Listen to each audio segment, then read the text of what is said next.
अब देखिए इस वीडियो में हम क्वांटम मैकेनिक्स के potential step and quantum tunnelling के बारे में देखेंगे। अब देखिए potential step and quantum tunnelling बहुत ही सिमिलर होते हैं और ये दोनों फिनोमेना समझने के लिए हम एक सिचुएशन कंसीडर करेंगे और वो सिचुएशन हम क्लासिकल एंड क्वांटम मैकेनिक्स के द्वारा समझने की कोशिश करेंगे। तो पहले हम क्लासिकल मैकेनिक्स कंसीडर करते हैं। Okay, classical mechanics. Okay, so now assume कि केस 1 एंड केस 2 हमारे पास है। केस 1 में हम करेंगे ये कि हम यहाँ पे एक वॉल कंसिडर करेंगे। मान लीजिए यहाँ पे एक वॉल है और केस 2 में भी हम यहाँ पे एक वॉल कंसिडर करेंगे, ठीक है। और केस 1 में वॉल के लेफ्ट साइड में एक मान लीजिए एक बच्चा है और उस बच्चे के हाथ में क्रिकेट बॉल है और केस 2 में भी एक बच्चा है और उस बच्चे के हाथ में एक क्रिकेट बॉल है।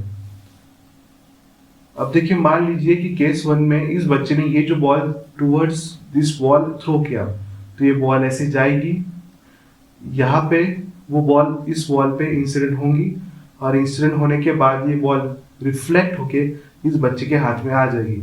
इसका मतलब इस बॉल का क्या होगा, यहाँ पे रिफ्लेक्शन होगा, ठीक है। अब केस 2 में देखते हैं। केस 2 में ये बॉल दीवार की तरफ फेंकने के बजाय इस बच्चे ने ये जो बॉल दीवार के ऊपर से फेंकी तो ये बॉल ऐसे जाएगी एंड जाने के बाद यहाँ पे गिर जाएगी। तो इस बॉल का यहाँ पे क्या हो गया, इस बॉल का हो गया ट्रांसमिशन। क्या हो गया यहाँ पे, इस बॉल का हो गया ट्रांसमिशन। अब हम इसी सिचुएशन को क्वांटम मैकेनिक्स से समझने की कोशिश करेंगे। ओके, तो हम यहाँ लिखेंगे क्वांटम मैकेनिक्स। ओके, और इसमें भी हम दो केसेस कंसीडर करेंगे, केस 1 एंड केस 2। और केस 1 में हम यहाँ पे एक वॉल कंसीडर करेंगे, ये आ गई हमारे यहाँ पे एक वॉल। और केस 2 में भी हम यहाँ पे एक वॉल कंसीडर करेंगे। अब देखिए क्वांटम मैकेनिक्स है ना कि क्लासिकल मैकेनिक्स, इसलिए हमें क्वांटम मैकेनिक्स में एक क्वांटम पार्टिकल लेना पड़ेगा। क्या लेना पड़ेगा, quantum particle. Quantum particle for example proton मान लीजिए, इलेक्ट्रॉन मान लीजिए, ठीक है। और केस 2 में भी हम यहाँ पे एक क्वांटम पार्टिकल मान लीजिए। ओके, अब देखिए क्लासिकल मैकेनिक्स से हमने क्या किया था, केस 1 में ये जो क्रिकेट बॉल है ये वॉल पे हमने इंसिडेंट की थी, तो क्वांटम मैकेनिक्स में भी हम वही करेंगे। ये जो क्वांटम पार्टिकल है हम इस वॉल पे इंसिडेंट करेंगे तो ये पार्टिकल ऐसे जाएगा, यहाँ पे इंसिडेंट होगा, इंसिडेंट होने के बाद इस बॉल का क्या होगा, यहाँ पे रिफ्लेक्शन होगा। ये हो गया हमारा रिफ्लेक्शन। करिए क्वांटम मैकेनिक्स है ना कि क्लासिकल मैकेनिक्स। तो यहाँ पे होता ये है कि यहाँ पे एक स्मॉल प्रोबेबिलिटी होती है। क्या होती है, स्मॉल प्रोबेबिलिटी कि ये क्वांटम पार्टिकल रिफ्लेक्ट होने के बजाय ट्रांसमिट हो जाता है। क्या हो जाता है, ट्रांसमिट। इस बॉल का हो जाता है ट्रांसमिशन। क्या हो जाता है, ट्रांसमिशन। अब ये केस 1 हो गया। अब केस 2 में देखते हैं। केस 2 में देखिए क्लासिकल मैकेनिक्स से हमने क्या किया था, ये जो क्रिकेट बॉल है ये बॉल की दूसरी तरफ हमने थ्रो किया था।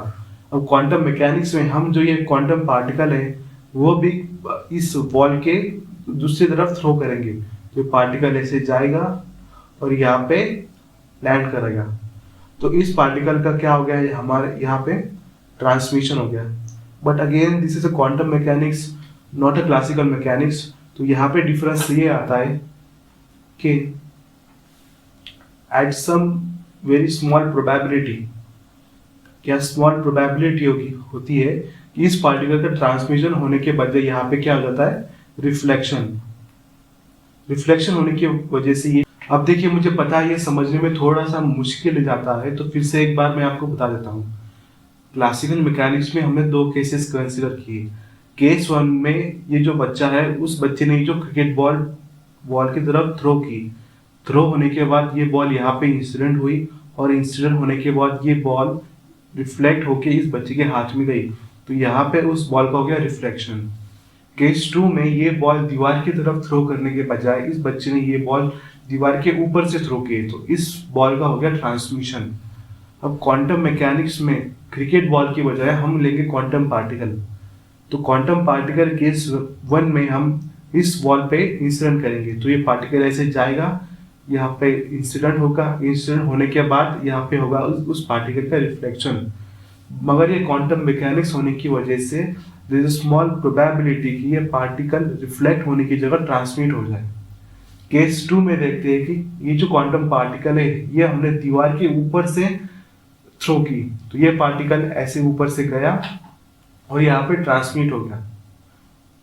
But again this is a quantum mechanics, not a classical mechanics.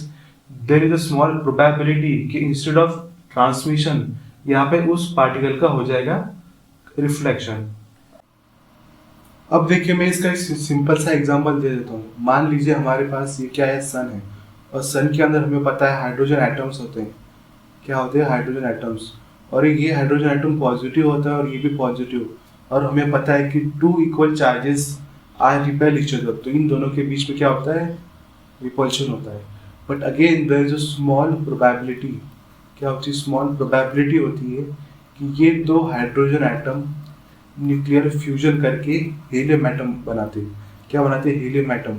और वही हमारा क्या होता है? सन की एनर्जी। उसी न्यूक्लियर फ्यूजन की वजह से हमें सन की एनर्जी मिलती है। ओके, अब ये मैं जो कह रहा हूँ ना यहाँ पे स्मॉल प्रोबेबिलिटी, ये हम कैसे पता लगा सकते हैं? तो इसका जो आपको एक अंदाजा आएगा ना कि ये कैसे आ रहा है, इसके लिए आपको एक उसका मैथमेटिकल डेरिवेशन पता होना चाहिए। एक बार आपको इसका एक मैथमेटिकल रीजन पता चल गया ना, तो ये पूरी की पूरी जो फिनोमेना है potential step and quantum tunnelling आपको समझने में बहुत ही आसान जाएगी। तो उसका जो मैथमेटिकल डेरिवेशन है वो मैं आपको अगले वीडियो में बता दूंगा। ओके, सो अगला वीडियो आप देख लीजिए।